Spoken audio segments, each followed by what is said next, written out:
Bienvenue dans ce magazine, 26 minutes pour faire le tour de l'Île-de-France et y découvrir sa richesse culturelle. Des spectacles à ne pas rater, des métiers d'art, des lieux à visiter, c'est tout de suite dans Grand Paris Culture. Dans ce numéro, nous vous emmènerons au théâtre voir deux grandes figures de la scène. Ils sont en tournée actuellement et sont passés par Rueil-Malmaison. Marthe Villalonga et Jean Piat nous ouvrent les portes de leur loge. Nous ferons également la visite du château d'Ambleville, une petite merveille de la Renaissance qui résiste au temps grâce à la passion d'un amoureux des vieilles pierres. Gros plan dans cette édition sur le mémorial de la Shoah. Ce lieu de mémoire en plein cœur de Paris nous propose une exposition émouvante retraçant l'histoire du génocide vue par des enfants juifs. Marthe Villalonga et Jean Piat, deux grands de la scène, sont en tournée actuellement. Nous avons eu l'occasion de les rencontrer il y a quelques jours au théâtre André Malraux à Rueil-Malmaison. Ils se sont donné la réplique sur Ensemble et séparément, la nouvelle pièce de Françoise Dorin. La vie est une chance formidable car tout est toujours possible. Je ne vous en dirai pas plus. Petit tour en loge après le spectacle avec Corinne Fallin et Pascal Andrieux de Rueil TV. Ma chère, j'ai une proposition malhonnête à vous faire. Je vous invite à déjeuner. Pour la première et la dernière fois, car après, il ne faut plus qu'on nous voit ensemble. Rentrez chez vous. Je passe vous prendre vers 13h, 13h30. Ça vous va? En moto? Non, en moto. Ou en patinette. Une rencontre improbable entre deux êtres que tout oppose. C'est à partir de ce point de départ que Françoise Dorin a signé un véritable hymne à l'espoir avec sa pièce de théâtre Ensemble et séparément. Deux acteurs de renommée se partagent les rôles, Marthe Villalonga et Jean Piat, le compagnon de Françoise Dorin. C'est Dorin qui part du principe que tout est toujours possible et que la vie peut apparaître parfois comme une chance exceptionnelle. C'est l'espérance que l'on peut toujours garder, même dans la solitude, de rencontrer à un âge X, de rencontrer quelqu'un qui partage cette solitude et qui vous permet de mieux l'assumer. Ça s'appelle donc vivre ensemble et séparément, c'est ne pas être collés l'un à l'autre tout le temps, ce qui, à un certain âge, implique certaines difficultés, mais aussi que garder l'espérance que tout est toujours possible, qu'on peut rencontrer l'âme sœur un jour ou l'autre, quoi. Dès qu'elle a su que Jean Piat serait son partenaire dans cette pièce, Marthe Villalonga a immédiatement accepté d'y jouer sans même connaître le thème de la pièce.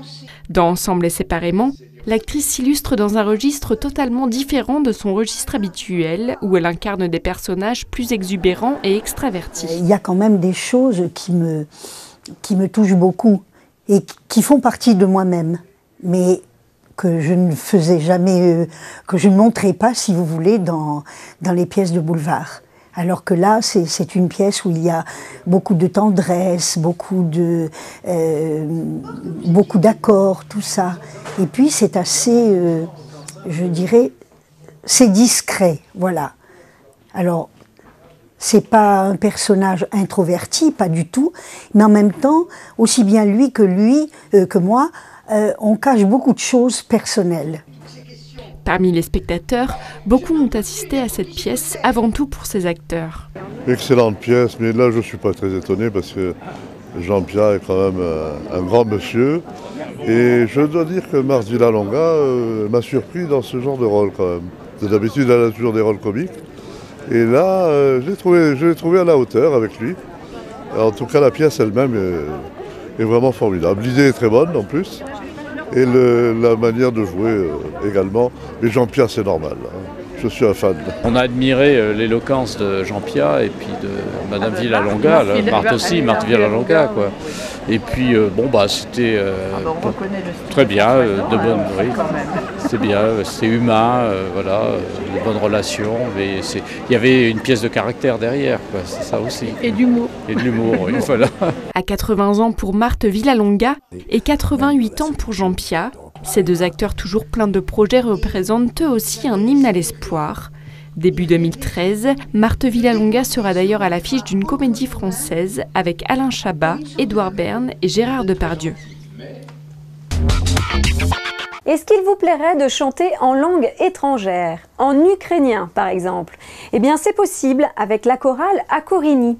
Fondée à Saint-Quentin-en-Yvelines il y a plus de 15 ans, cette chorale ne traite que des morceaux en ukrainien.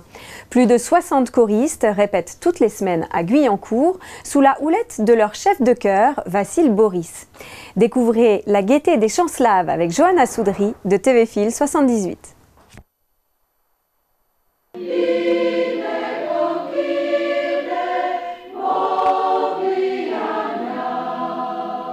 Brigitte chante en langue slave depuis 5 ans. Si aujourd'hui elle est choriste à Akorini, c'est un peu par hasard. J'étais venue au forum pour autre chose, pour tout à fait autre chose. Et je suis passée devant chorale à Akorini en ukrainien. Je suis arrêtée, je suis pas repartie. Pour Brigitte, les chants ukrainiens sont un véritable coup de cœur. Malgré les guerres, malgré les famines, malgré tout ce qu'ils ont pu vivre, ils se relèvent toujours, et la plupart du temps en chantant. Les Ukrainiens sont capables de passer du chant le plus triste et le plus profond, comme peut-être celui que vous avez entendu tout à l'heure, où une mère pleure son fils et ses larmes font pousser un arbre. Bon, et alors à la gaieté, mais instantanément, ils passent du rire aux larmes. C'est, je crois, ce qu'on appelle l'âme slave. La chorale répète assidûment leur concert de Noël sous la direction artistique de Vassil, leur chef de chœur. Il faut dire que le chant de Noël, pour les Ukrainiens, c'est quelque chose de particulier parce que, en fait, dans l'époque qu'existait encore l'URSS, donc c'était les chants qui étaient interdits ou presque interdits.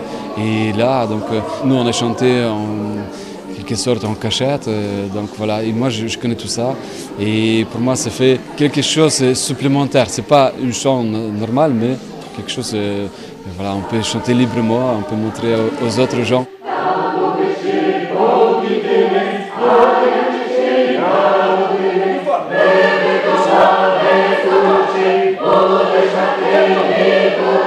Vassil a reçu une formation initiale d'accordéoniste.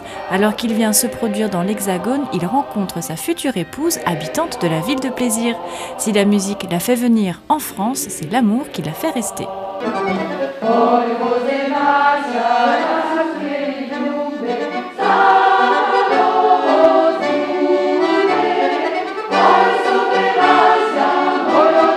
La chorale de chant ukrainien donnera un concert en l'église de Garancières le 15 décembre à 20h, avant un concert de Noël en janvier à l'église ukrainienne de Paris.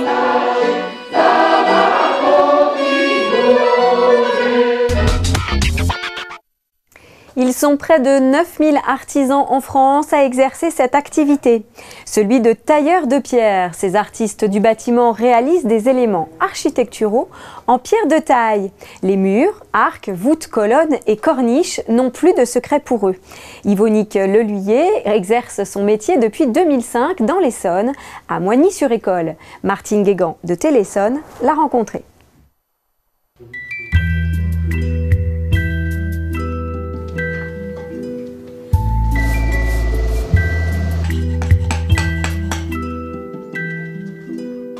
Je suis arrivé à ce métier de la taille de pierre vraiment par hasard.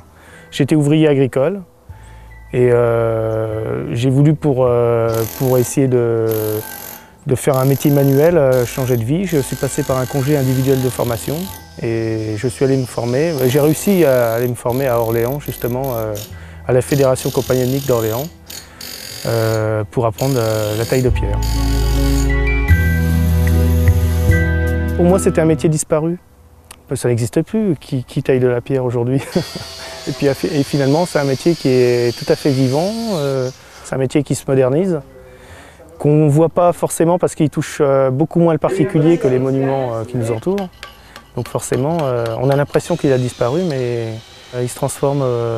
Et ce métier est partout autour de nous. La cheminée, les plans de travail en granit qu'on fait faire, les vasques de décoration, le carrelage, tout ce travail de marbrerie en particulier. Ce qui me plaît dans ce métier, c'est de pas réaliser tous les jours la même chose. Je ne suis pas à la chaîne. Il y a toujours quelque chose qui change, que ce soit la qualité de la pierre, la dureté et l'objet du travail même. J'aime bien les pierres dures, j'adore la chassagne, c'est une pierre marbrière qui se travaille très très bien, qui est très fine. J'ai la pierre de la Nièvre aussi, la pierre des Carrières Sauvanais, qui est très intéressante aussi. J'ai un évier d'ailleurs en exposition, c'est une pierre dure toujours. Et les pierres franches, c'est-à-dire demi-dures, qu'on trouve au nord de Paris, la Saint-Maximin, j'adore. C'est une pierre assez polyvalente qui est non gélive et qui sert en architecture.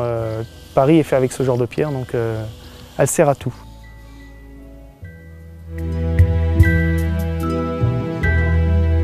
J'arrive à travailler encore à la main et à pouvoir le vendre encore. Donc tant que je peux le vendre comme ça, je n'ai pas forcément envie de changer beaucoup. J'ai envie d'apprendre encore parce qu'on continue d'apprendre, que ce soit dans le tracé ou ou même dans la taille. Quelquefois on se dit je vais peut-être avoir des difficultés là-dessus ou comment je vais m'en sortir pour la pose et puis finalement on s'en sort et on prend de plus en plus confiance en soi.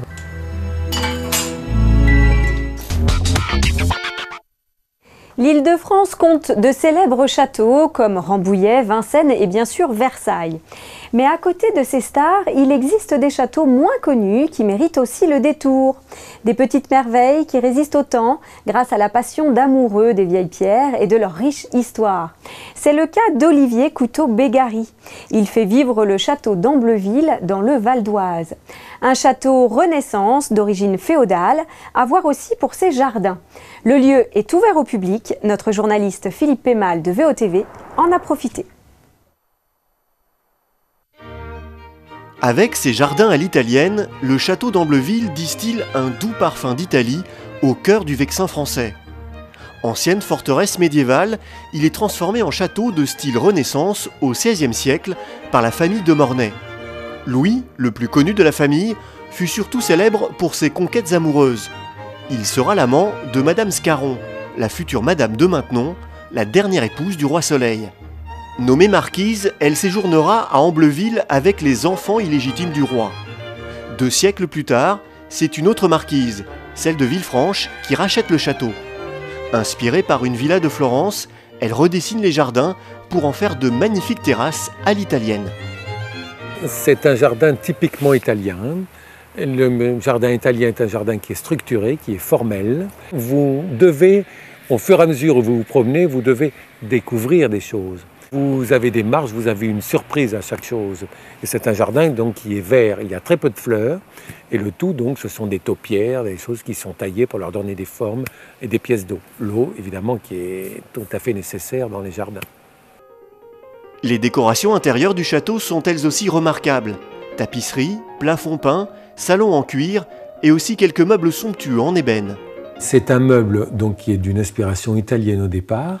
Et quand vous arriviez dans un palais italien, la façade est très austère. Et quand vous rentrez à l'intérieur, toute la richesse se montre. Eh bien, le cabinet, s'il est fermé, c'est très austère. Et dès que vous l'ouvrez, vous avez tout un côté somptueux qui plaît. C'est du palissandre, vous avez du bois de rose, de l'ébène en noir, en blanc c'est de l'ivoire, vert c'est de l'ivoire qui est teinté en vert, et le noir donc évidemment c'est de l'ébène. Propriété privée, le château d'Ambleville appartient à la famille Couteau-Bégary depuis 2003. Si l'achat d'un château nécessite d'abord un gros investissement financier, c'est avant tout une histoire de passion, car l'entretien d'un tel domaine n'est pas un long fleuve tranquille. Un château comme ça, donc c'est 2300 m², et vous avez, donc on va dire, d'une façon très très lucide, c'est des emmerdements en permanence. Et je ne plaisante pas. Depuis 10 ans, nous ne faisons que des travaux. Que ça, que ça, que ça. C'est un bonheur de tous les instants, comme on disait tout à l'heure, des embêtements en permanence. Mais voilà, mais quand on aime, on ne compte pas. Olivier Couteau-Bégary est un homme passionné et passionnant. Il assure aussi les visites, alors n'hésitez pas à venir l'écouter parler de son château. Cette visite vous offrira un pur moment de détente aux accents de Toscane et d'Italie. Un peu d'histoire maintenant avec les 50 ans de l'indépendance de l'Algérie. Cette guerre qui a occasionné tant de souffrances et tant de silence est racontée au théâtre d'après le journal de l'écrivain algérien Mouloud Ferraoun. Grâce à cette pièce, Le contraire de l'amour, présentée en Seine-et-Marne il y a quelques jours, le théâtre de Chelles nous fait découvrir les artistes de la compagnie Passeurs de mémoire. Retour en images avec Gaël Le Boulanger de Canal Coquelicot 77. Qu'est-ce que la liberté ou la dignité ou l'indépendance? Où est la vérité? Où est le mensonge? Où est le remède? C'est un texte choc, un des témoignages incontournables sur la guerre d'Algérie, et pourtant son auteur est peu connu. Mouloud Ferraoun est assassiné par l'OAS en 62, à 4 jours seulement du cessez-le-feu. Ce romancier, ami d'Albert Camus, a tenu un journal des 55 sur son quotidien. Le metteur en scène Dominique Lurcel a souhaité faire entendre au public la parole de cet instituteur kabyle, laïque, nourri de culture française. Un homme tiraillé par sa double identité qui n'a eu de cesse d'observer les deux parties. 18 décembre. Les quotidiens s'étalent à plaisir sur les actes de barbarie et de fanatisme des rebelles. Ça affole la population sans en contrepartie inciter ces rebelles à se comporter avec plus de discernement et de mesure. Il faut reconnaître aussi, à en croire les journaux, que les horreurs et les atrocités ne viennent que des hors-la-loi. L'autre chose qui m'intéressait aussi beaucoup de faire entendre, c'était le chemin entre 55 et 62. Parce que Ferraoun est quelqu'un qui, au départ, est visiblement un non-violent et qui, petit à petit, avec des allers-retours, avec des choses qui supportent très très mal, notamment du comportement du FLN, mais en même temps une admiration pour le courage de ces gens, quelqu'un dont on voit une adhésion progressive à la cause de l'indépendance.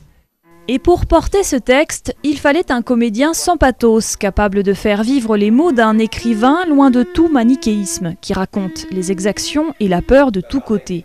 Samuel Churin n'a pas cherché à copier l'homme, mais simplement à s'imprégner d'une parole extra-lucide. Les manifestations de leur bonté à notre égard n'étaient que celles de leur haine. Mais leur haine était si intelligente que nous ne la comprenions pas. Nous la prenions pour de la bonté. Je ne sais pas si Ferraoun s'imaginait le visionnaire qu'il était, parce que 50 ans après, il n'y a pas une ligne à enlever. C'est-à-dire que c'est ça qui est absolument effrayant, quoi. Et sur la figure du colonisé, et sur l'avenir de son pays. C'est hallucinant. Il n'y a pas que... Oui, quand il dit pauvres jeunes gens, pauvres montagnards, pauvres étudiants, vos ennemis de demain seront pires que ceux d'hier. Et quand il parle du FLN, il dit si c'est ça la crème du FLN, je ne me fais pas d'illusions. Ils tireront les marrons du feu pour quelques gros bourgeois, pour quelques gros politiciens, tapis mystérieusement dans leur courageux mutisme et qui attendent l'ordre de la curée. C'est quand même assez visionnaire. Un texte si dense peut difficilement être lâché sur scène sans débat ensuite. Et le débat a été riche car la question est encore présente dans tous les esprits. Libérer la parole publique, c'est un peu ça la mission du théâtre selon Marc Le Glatin. C'est vrai qu'on essaye de faire le lien entre des propositions artistiques et la vie culturelle, sociologique et politique au sens large du terme, bien entendu. Et pour poursuivre le dialogue en musique, rendez-vous avec Barbès Café, samedi 8 décembre, au Théâtre de Chelles. Partons maintenant à la découverte d'un lieu de mémoire en plein cœur de Paris. Le mémorial de la Shoah a ouvert ses portes en janvier 2005 dans le Marais. Ce lieu est consacré à l'histoire juive durant la Seconde Guerre mondiale. Le musée, le centre de documentation, le mur des noms, l'allée des Justes ont une mission: enseigner la Shoah à tous les publics. Une émouvante exposition à voir jusqu'au 30 décembre retrace l'histoire du génocide vu par des enfants juifs. Ceux qui ont disparu, mais aussi ceux qui ont survécu. C'est un reportage de Philippe Peymal. Treblinka, ghetto de Varsovie, des noms associés à l'horreur. L'horreur de l'extermination massive et planifiée d'un peuple. Pendant la Seconde Guerre mondiale, le régime nazi va exterminer entre 5 et 6 millions de juifs. Pour ne jamais oublier, un lieu de mémoire a été créé. Ouvert à Paris en 2005, le mémorial de la Shoah abrite un musée et un centre de documentation. L'exposition Les enfants de la Shoah raconte l'histoire des enfants juifs entre 1933 et 1946. Nous avons voulu raconter l'histoire de ces enfants à travers des documents qu'on peut considérer comme étant des documents pris à chaud, puisque ce sont essentiellement des récits écrits par les enfants ou des récits donnés par les enfants dans l'immédiat après-guerre, c'est-à-dire entre 1945 et 1946, sur ce qu'ils ont vécu. Alors ça, évidemment, ce sont pour les enfants qui ont survécu à la Shoah. Et puis aussi, il y a énormément de journaux, d'écrits qui ont été faits par les enfants pendant la guerre, sur différentes périodes de temps, dans des camps, hors des camps, et qui concernent le début des persécutions et aussi parfois même la vie dans les camps de concentration. Alors évidemment moins dans les camps d'extermination, puisque on sait que les enfants qui arrivaient dans les camps d'extermination, que ce soit les camps de l'opération Reinhardt ou Auschwitz, lorsqu'ils avaient en dessous de 15 ans, étaient directement envoyés à la mort. 1,5 million d'enfants juifs de moins de 15 ans seront assassinés en Europe pendant la Shoah. On peut se poser la question du pourquoi de l'extermination de jeunes innocents. À cette question, le régime nazi avait une réponse aussi horrible que logique. Pourquoi on a tué les enfants? Donc on a tué les enfants parce que finalement, si on ne tue pas les enfants, ces enfants dont on a tué les parents, qu'est-ce qu'ils vont devenir? Et ils vont forcément vouloir se venger, et ils vont se venger sur les enfants des nazis. Et donc on ne peut pas laisser à nos enfants, dit Himmler, la tâche de tuer à nouveau ces enfants qui vont vouloir se venger. Et donc il faut qu'on aille jusqu'au bout, pour ne pas laisser cet héritage à nos propres enfants, il faut qu'on aille jusqu'au bout et donc tuer les enfants juifs. Les premières persécutions anti-juives commencent dès l'accession d'Hitler au pouvoir en 1933. Rapidement, les enfants basculent d'un monde protégé, celui de leur famille, à un monde inconnu et hostile. Interdiction pour eux d'aller à l'école, de fréquenter les parcs à jeux et obligation de porter des signes distinctifs comme leurs parents. Et là, par exemple, on a un témoignage d'un enfant qui s'appelle Peter Ginz, qui va lui ensuite être déporté à Térésine, puis à Auschwitz, et qui mourra à Auschwitz. Et donc il raconte avec sa maman qui se promène dans la rue à Prague au moment où l'étoile jaune est imposée. Donc il tient un journal, donc on a un journal assez long, on a plusieurs de ses textes qui sont dans l'expo, et il raconte qu'avec sa maman dans la rue, ils ont croisé, en allant à l'école, j'ai compté 69 shérifs, maman en a compté plus de 100. Donc l'avenue Doula est devenue la Voie lactée. Donc pour lui, finalement, c'est un enfant, et même si la mesure est très dure, parce qu'il le ressent d'une manière très dure, il le prend avec humour et il dit voilà, c'est l'étoile du shérif, l'étoile jaune. Le port de l'étoile jaune n'est que le début du calvaire. Dès 1939, les Juifs sont enfermés dans des ghettos. Pour survivre et éviter les premières déportations, les enfants doivent travailler. Dans les ghettos, on a fait travailler les enfants, pas pour les exploiter simplement, mais surtout parce que ceux qui travaillaient avaient peut-être des chances d'être déportés moins vite. Et donc on faisait travailler les enfants de manière à ce qu'ils échappent aux premières déportations en disant bon ben voilà, ils sont utiles à l'industrie et ils servent à quelque chose, donc on ne peut pas les déporter, ce ne sont pas des bouches inutiles. Donc là on a eu un partenariat avec les archives de Łódź qui nous ont prêté des cartes de travail d'enfants du ghetto de Łódź en Pologne. Donc on voit qu'il y a des enfants vraiment très petits, et on voit quelques scènes aussi là, effectivement, d'enfants qui travaillent dans des usines ou dans des ateliers. Travailler ne fait que retarder la solution finale, l'extermination est la règle. Les premières grandes déportations commencent en 1942. Dès leur arrivée dans les camps, les vieillards et les enfants de moins de 10 ans, considérés comme inutiles, sont éliminés. Jusqu'en 1945, les convois de la mort arriveront de toute l'Europe. Ce qui est intéressant dans l'exposition, et ce qu'on voit très bien, ce qu'on a voulu aussi montrer, c'est que le sort des enfants est exactement parallèle à celui des adultes. Il n'y a pas eu du tout de... Même si au début il y a quelques hésitations, on le voit notamment au moment de l'opération Barbarossa dans les territoires de l'ex-URSS, lorsque ce qu'on appelle aujourd'hui la Shoah par balle, lorsque on en tue les gens dans les fosses massive. On voit qu'au début, ils hésitent quand même un peu à tuer les enfants, mais très vite, dès le mois d'août, c'est-à-dire un mois après l'entrée des troupes sur les territoires de l'ex-URSS, les enfants sont tués au même titre que les adultes. Et dès qu'on commence les déportations dans le ghetto de Varsovie, dans la première déportation de 1942, 95% des enfants qui sont dans les rues et tout ça sont déportés et assassinés à Treblinka. Donc vous voyez que les enfants font vraiment partie des premières victimes. De ces enfants morts ou survivants des ghettos ou des camps de la mort, il nous reste des lettres, des journaux, des dessins ou des jouets. Recueillis aux quatre coins de l'Europe pour cette exposition unique, ces témoignages intimes et émouvants nous parlent d'un monde où la vie d'un enfant n'avait plus aucun prix. Une époque à ne jamais oublier, un devoir de mémoire pour tous.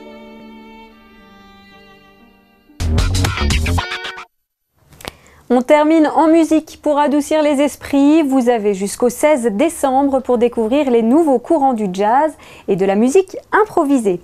Le festival Jazz au fil de l'Oise est volontairement programmé en hiver pour attirer des artistes de prestige qui se produisent dans les grands rendez-vous estivaux. Ouvert à un public amateur ou averti, le festival joue la carte de la diversité. La programmation est originale, francophone et internationale.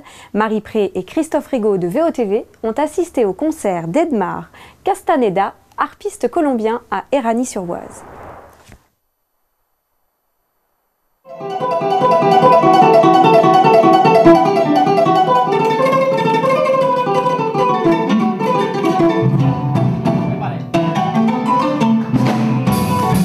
Avec sa harpe colombienne et ses compagnons de scène, Edmar Castaneda invite le public à voyager en Colombie. Il est l'un des nombreux artistes à se produire au 17e festival Jazz au fil de l'Oise. Une occasion pour ce jazzman de faire découvrir sa musique et ses origines colombiennes. Il s'agit d'une excellente occasion de revenir en France et de pouvoir partager ma musique avec les gens de ce festival.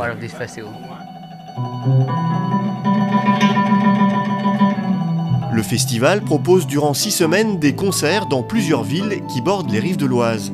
Cette année, place à la nouvelle génération, des talents émergents. La particularité de cet événement, sa mobilité. Le festival rapproche le jazz du public. C'est une sorte de carnet de voyage.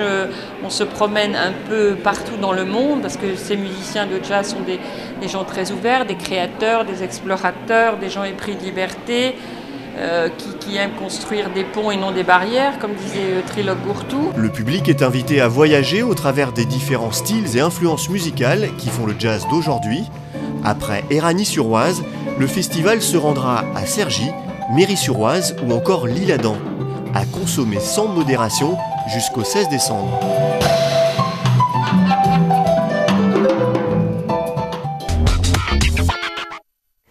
Grand Paris Culture, c'est fini pour aujourd'hui. Merci de nous avoir suivis. Je vous donne rendez-vous la semaine prochaine et tout de suite, la suite des programmes sur Télif.